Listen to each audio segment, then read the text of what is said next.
everybody, it's Vanessa here and welcome to my dyslexic life.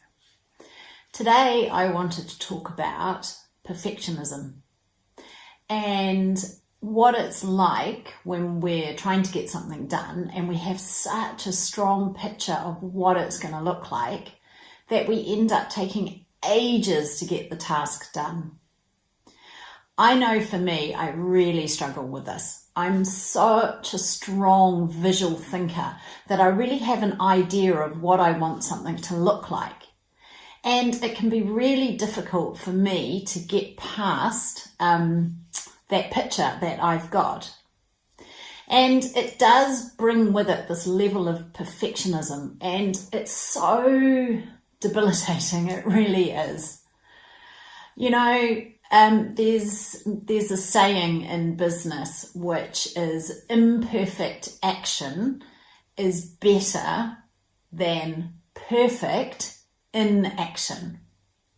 And although I know that, like logically, I can understand what they're saying, I've just had an experience over this last week where I really observed my perfectionism in action. So I had a wonderful conversation with an adult dyslexic, and they wanted me to send them some more information. Now, this is information that I've been meaning to kind of redo, put some more pictures in and put some more information in. So I thought to myself, it's lockdown, it would be a great time to do this. But of course, I started redoing this document, and then I could see what I wanted it to look like. And actually, what I've done is I've taken like a 3-page document and I've kind of turned it into a bit more of a 10-page brochure. So my thought was, I really want to send this person some really wonderful information, lots of pictures, and I want to provide them with some resources. The problem is, from having that thought to and now actually producing what it was I could picture has ended up taking like a week and a half. And of course, that person who I spoke to like 10 days ago and said, I'll send you the information, has now been waiting for that information for 10 days.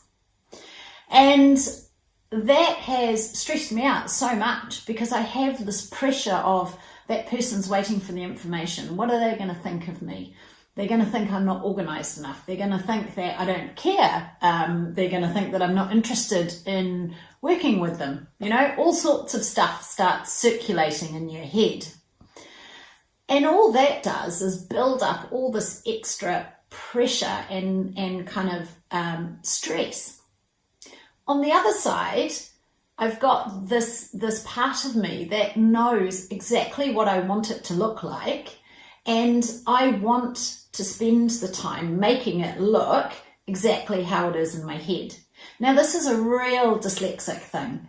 And, you know, even with my Davis tools and all the work I've done, I still got stuck in that loop this week of trying to make it perfect and spending all of this time on it. And then yesterday, I kind of really looked at the situation and thought, my gosh, I can really see my dyslexia has taken over here. So and this is the difference between my life now and my life previously, was previously I would have got really sucked down a rabbit hole of anxiety and feeling bad about myself. Now, I looked at the situation and thought, I can understand why I've taken so long to do this piece of work. It's because I have this absolute picture of what I want it to look like, and I want it to be perfect before I send it out. But I can also see that this person has now been waiting ages for this information. And so what I did is I sent them an email and I just said, look, I really wanted to redo my information that I've sent you. And because I'm dyslexic, I had this massive picture of what I wanted it to look like, and it's taken me longer than I expected to produce it. But here is the information. And I guess what's different is I don't feel so bad about taking so long now. because I understand why. I understand why why it took me so long to get that information. And that's the thing, you know, your dyslexia is never going to go away. And you are still going to do dyslexic things. And one of mine is definitely to have this streak of perfectionism, this streak of it has to look a certain way before I'm happy with it. But I don't battle that in myself anymore now. I just acknowledge it. And there are times where I can now weigh up whether it's worth it or not. Is it worth spending all that extra time to get it looking perfect? Or is it actually okay to maybe send it out a little bit imperfect, but take the action? And, you know, I still went down a bit of a rabbit hole with this. I still went into my perfectionism cycle, and I still did spend a couple of days feeling a bit rubbish that I'd taken so long to get this piece of work done. But I did pull myself out quicker. And I think that's the difference. When you can understand how your dyslexia is affecting you and why you do these behaviours that can be a bit frustrating, you do learn to be a little bit kinder and forgive yourself. So I don't know if anybody can relate to this.